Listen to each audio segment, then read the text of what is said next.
Look at how absolutely beautiful this book is. I realize you can't quite see all of it in the frame of the camera, but it's absolutely stunning. This I received as a Christmas present. Christmas just passed, and it's a book that I had on my wish list, and I couldn't wait to read it because I love reading about Disney, but from sides of Disney that I don't know anything about. And this is Women of Walt Disney Imagineering. 12 women reflect on their trailblazing theme park careers. That is pretty much a perfect way of summing it up. We have our aforementioned women, if you like, and they each write, I wouldn't say an article, I feel it's more like a heartfelt letter to the reader about their career at Disney, and in particular, work they've done for the theme parks. And obviously these are Imagineering, imaginative engineering.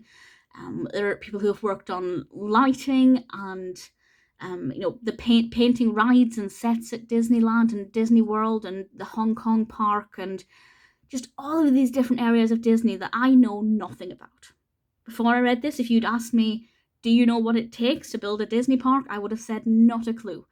Now I'm slightly more knowledgeable on that one. So it's a really fascinating look at something that we don't normally get to see inside.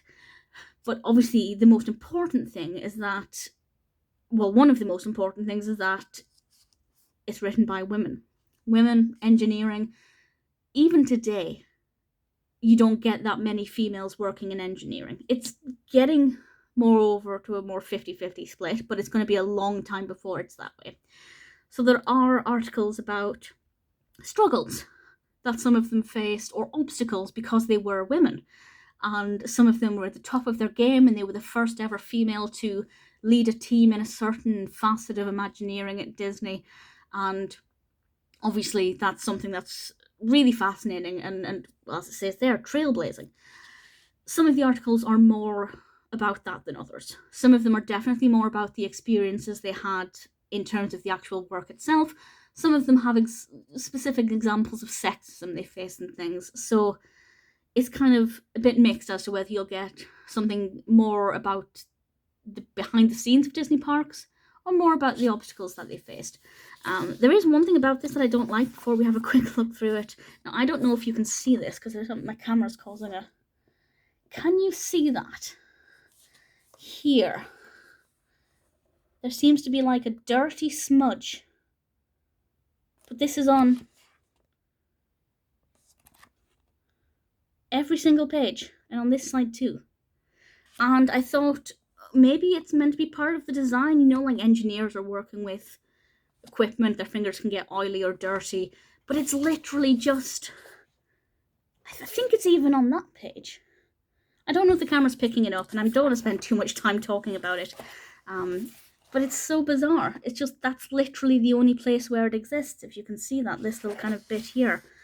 And if you've got this book, please let me know if yours has that, or if it was something wrong with the actual paper that went through the printing for this particular copy. Because, but having said that, that also looks like it's meant to be... Do you see what I mean? It's like they've tried to make it look worn or used, or well thumbed, but they've failed miserably because they've only done it in one tiny space. So I don't know. That aside, though, it didn't bother me too much. I was just confused as to whether it was meant to be intentional or not. But yeah, so we have...